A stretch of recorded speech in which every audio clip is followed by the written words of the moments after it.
It's strange to start a story about technology in a rice field in Cambodia, but that's where it began for me. I was sitting under the shade of a big thorny bush, looking at a sad little stream, splitting two massive mounds of earth in half. Water buffalo roamed in the fields below me, rummaging among dry rice stalks. It was over 100 degrees, just past noon, and I'd been up since 4 a.m. The mounds formed a squat embankment that stretched into the distance in both directions away from this lonely little stream. It pooled beneath us, marking where an ancient irrigation system once stood. A young Cambodian monk, whom I'd met just the day before, stood next to me, wrapped in a loose saffron robe.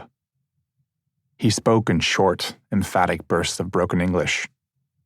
"You see? The dam. It broke." If I squinted, I could almost see it. At one point, these two piles of earth connected and blocked this little stream, causing the water to pool. Judging by how overgrown this thing was, that point was a very long time ago. He had brought me here, to this sad spot under the sticky Southeast Asian sun, with an agenda. He wanted me to fix this broken dam. For some reason, he thought I could do it. I certainly didn't. I was not an engineer, a hydrologist, or a trust fund kid. But this monk wanted me to rebuild a reservoir and was looking for $15,000 to do it. I barely had enough money to finish my backpacking trip. What began that day was a very strange chapter of my life. Nearly 7 years later, I would stand in that exact spot and watch the gates close on a massive concrete spillway I had built with the help of dozens of engineers, hundreds of volunteers, thousands of donors, and hundreds of thousands of dollars that I had raised.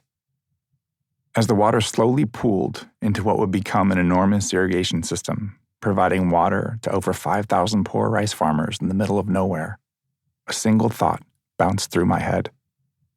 Thank you, Internet. Let me back up for a moment.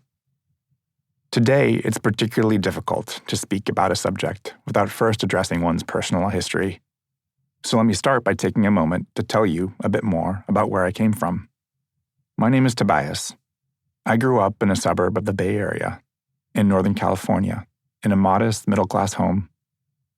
My father is a journalist, programmer, and musician, and my mother is a librarian who became a college professor.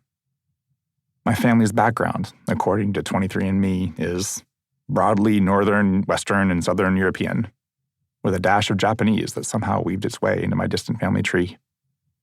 I come across as a pretty standard white guy.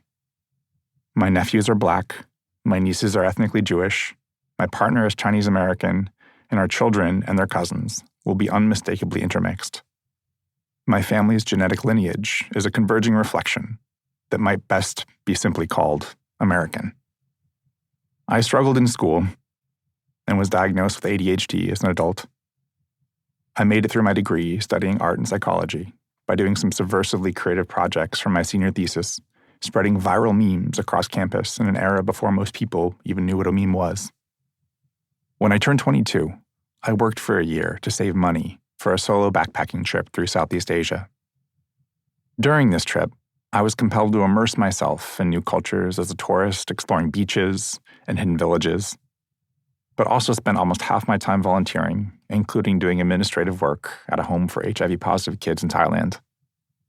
Toward the end of my travels, I found myself in Cambodia, exploring the temples of Angkor Wat. Over 1,000 years old, they're an iconic jungle temple complex and one of the largest religious monuments in the world.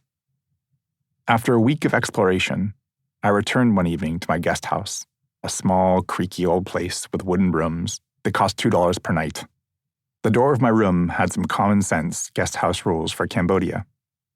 We are not responsible for gold and gems left in your room, and please keep your guns and explosives with the management. Thank you.